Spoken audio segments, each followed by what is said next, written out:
فرمایا, ٹھیک ہے.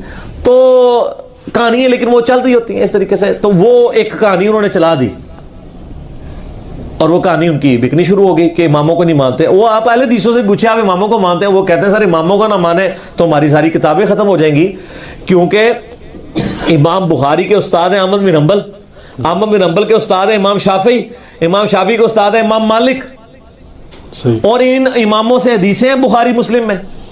اگر ہم ان اماموں کو ہی نہ مانیں تو ان حدیثوں کو پھر ہم کہاں سے مانیں گے جن کی چین سے وہ آ رہی ہیں.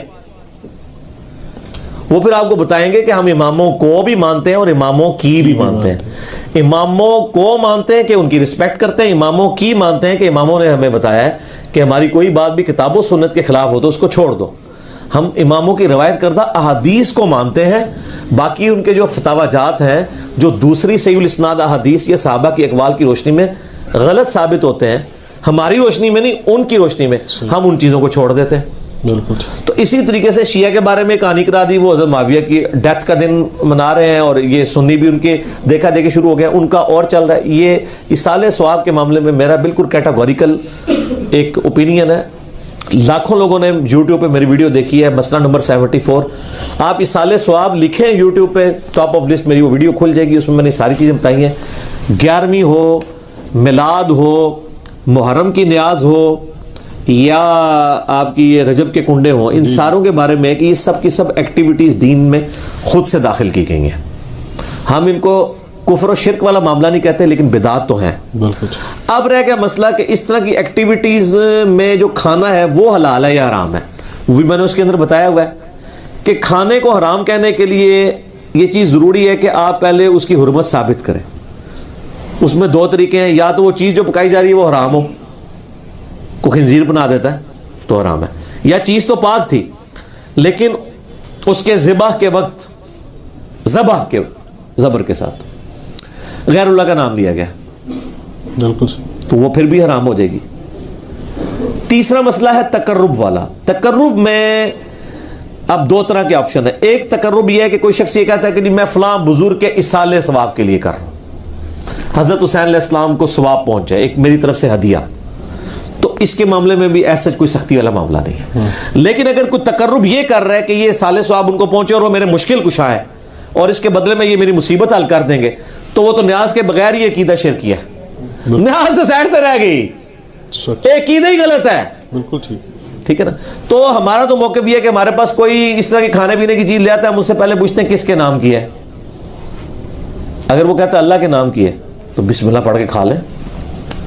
اگر وہ کہتا ہے یہ فلاں بزرگ کی ہے تو اسے پوچھے یہ بزرگ کے نام سے مراد آپ کیا لے رہے ہیں, کیا ان کی رضا کی خاطر ہے, ان کے نام کا ذبیح ہے؟ تو سر یہ کوئی بھی نہیں آپ کو کہے گا. کوئی جاہل کہہ دے تو کہہ دے, وہ کہے گا نہیں اللہ کا نام دیا ثواب پہنچانا ہے انہوں نے.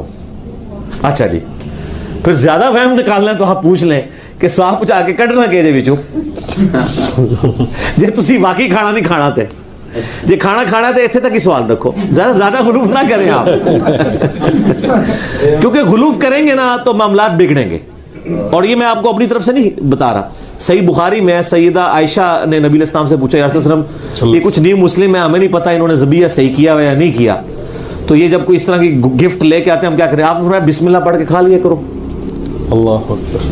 اللہ آپ نے کہا کہ بلاؤ, آپ یہ بھی کہہ سکتے تھے حلف دلواؤ, یہ وہ وہم نکالا کہ مسلمان کا ذبیحہ ہے نا تو حسن ظن رکھو, زیادہ نٹی گریٹیز میں نہ پڑھو. سبحان اللہ. ٹھیک ہے نا. اس کا غلط رزلٹ بھی نکال لیا یوسف القرداوی صاحب نے. انہوں نے وہ اسلام میں حلال و حرام ایک کتاب لکھی, اس میں انہوں نے لکھا کہ یہ جو غیر مسلموں کے بھی جو ذبیحے چل رہے ہیں نا, اور جو KFC میکڈونلڈ چل رہے ہیں, جو ڈیفینیٹلی ذبیحے ہے ہی نہیں ہے, وہ اللہ کے نام کے کیا, وہ تو مطلب بالکل ذبح والا معاملہ ہی اس کے اندر اس طریقے سے نہیں ہے, نہ وہ اللہ کا نام لیتے ہیں. وہ کہتے ہیں بسم اللہ پڑھ کے آپ کھا سکتے ہیں, اور اس حدیث سے پلی لی. تو میں نے ان کا بھی رد کیا کہ سر ایڈی بھی کھلی چھوٹی نہ دو, مسلمان کا ذبیحہ ہے نا اس کے اوپر آپ کو وہم نہیں کرنا چاہیے اگر وہ مسلمان ہے. اب وہ اگلا مسئلہ شروع ہو جائے گا کہ وہ بریلوی ہے, دیوبندی ہے, اہل حدیث ہے, شیعہ ہے. یہ نئی کہانی کرنے کی ضرورت نہیں ہے. اہل کتاب کا ذبیحہ بھی حلال ہے. تو اگر آپ ایک دوسرے کو مسلمان ماننے کے لیے تیار نہیں, چلو اہل کتاب ہی مان لو. یہود و نصارہ کی عورتوں سے تو آپ کا نکاح جائز ہے سورۃ المائدہ کے پہلے رکوع کے تحت, اور اسی رکوع میں آتا ہے کہ اہل کتاب کا ذبیحہ بھی حلال ہے. کوشر فوڈ. جی ہاں, اگر وہ اللہ کے نام کے اوپر کیا ہو تو اگر یہود و نصارہ کا اللہ کے نام کا ذبیحہ حلال ہے تو جو آپ کے اپنے اہل کتاب ہیں قرآن کے فائنل ٹیسٹمنٹ کے ماننے والے، وہ تو old testament new testament tempered form میں مان رہے ہیں اور وہ اتنے ظالم ہیں کہ نبی علیہ السلام کو وہ دجال سمجھتے ہیں، نعوذ باللہ. ظاہر پیغمبر نہیں مان رہے تو جب آپ کسی کو پیغمبر نہیں مان رہے، جس طرح ہم غلام احمد قادیانی کو پیغمبر نہیں مانتے تو کیا سمجھتے ہیں؟ دجال کے اس نے دجل کیا ہے، جھوٹ بولا ہے. اس کے باوجود اللہ تعالیٰ کہہ رہا ہے کہ ان کا ذبیحہ بھی حلال ہے. اور جو آپ کے نبی کے عاشق ہیں، جو محمد اور آل محمد کے لیے جان دینے کے لیے تیار ہیں، سر ان کے اوپر آپ کم از کم یہودیوں نا سٹیٹس تو ان کو دے دیں. جی ناظرین، ویڈیو آپ نے دیکھی، مولانا الیاس قادری صاحب کی خواہش بھی آپ نے سنی. ان کی خواہش ہے کہ گھر گھر گلی گلی مسجد مسجد ہر جگہ پر اس نیاز کا ختم جو ہے وہ ہو، کیونکہ یہ ختم وہ لوگ نہیں دلاتے جو لوگ شیطان کے پیچھے لگتے ہیں. شیطان منع کرتا ہے ان کو اور وہ شیطان کو ذلیل کرنا چاہتے ہیں. اور ان کے اس بیان کے بعد آپ نے انجینئر محمد علی مرزا صاحب کو بھی سنا.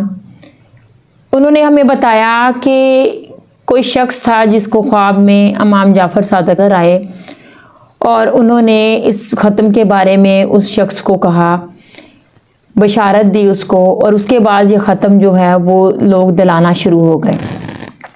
کیونکہ اس چیز کا تعلق کسی عام شخص کے خواب سے ہے، وہ کوئی پیغمبر کا کسی نبی کا خواب تو تھا نہیں جو کہ وحی ہے، اس کا دین سے کوئی تعلق نہیں ہے. اور اس کے بعد انہوں نے ہمیں مختلف طرح کی احادیث بھی بیان کی اور ہمیں یہ سمجھانے کی کوشش کی کہ اس طرح کی بدعت جو ہے وہ اسلام میں ہمیں شامل نہیں کرنی چاہیے، کیونکہ یہ اپنی طرف سے لگا کر اس طرح کی باتوں کو لوگ بناتے ہیں اور پھر نسل در نسل یہ چیزیں جو ہیں وہ چلتی ہیں. اس کے بعد انہوں نے ہمیں یہ بھی بتایا کہ ہم اگر کسی کے ختم کی کوئی چیز آتی ہے ہمارے گھر میں، کوئی لے کر آتا ہے، تو ہم اس کو کس طرح سے استعمال کر سکتے ہیں، کھا سکتے ہیں، نہیں کھا سکتے، وہ ہمارے لیے حلال ہے یا حرام ہے، اس بارے میں بھی انہوں نے ہمیں گائیڈ کیا. تو آپ اسی طرح سے کیا کریں کہ آپ دیکھیں حلال ہر وہ چیز جو اللہ پاک نے ہمارے لیے حلال کی ہے وہ ہمارے لیے حلال ہے.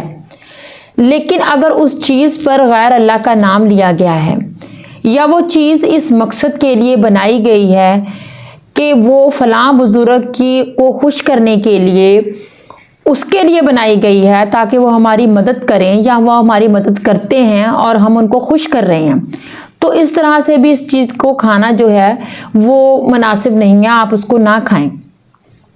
لیکن اگر وہ چیز جائز ہے، حلال ہے اور وہ کسی بزرگ کے اصالِ ثواب کے لیے، وہ تو ہم کھا سکتے ہیں، کیونکہ ہمیں اصالِ ثواب کے لیے اپنے والدین، اپنے رشتہ دار، عزیز یا کوئی بھی بزرگ ہیں، ہم ان کے اصالِ ثواب کے لیے کوئی بھی چیز بانٹ بھی سکتے ہیں، دوسروں کے گھروں میں بنا کر بھیج بھی سکتے ہیں تاکہ اس کا اجر ہمیں بھی ملے اور جس کے لیے یہ ہم نے بنائی ہے چیز، جس کو اصالِ ثواب پہنچانے کے لیے، اس کو بھی اس کا ثواب پہنچے.